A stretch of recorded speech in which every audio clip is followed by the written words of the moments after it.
Cada jueves vamos a rememorar algunos casos cuyos seguimientos es importante conocer para saber en qué quedó finalmente, ¿no? ¿Qué pasó aquel caso? Y recordemos ahora a Fiorella, aquella niña que fue llevada de su casa aparentemente mediante engaños, despojada de los brazos de su madre y la trasladaron hasta la Argentina. Finalmente descubrieron que había regresado a Paraguay. Las personas que habían falsificado documentos para poder llevársela quedaron detenidas.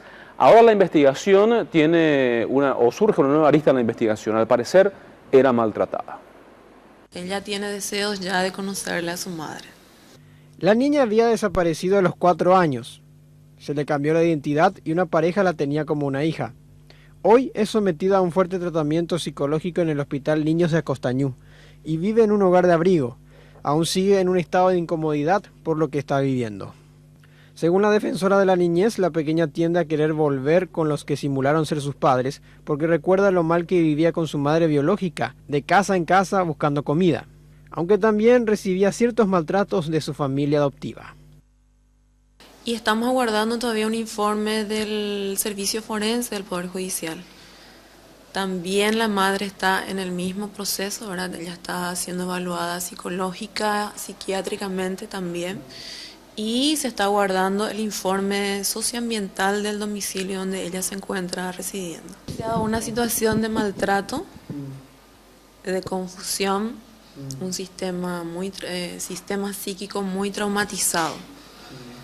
Ella está en una etapa de duda, de confusión, considerando, ¿verdad? Obviamente el caso que se ha presentado a su corta edad. ¿Cuándo te referías al maltrato? ¿Hablamos de la familia última que estuvo o la mamá biológica? Ambas.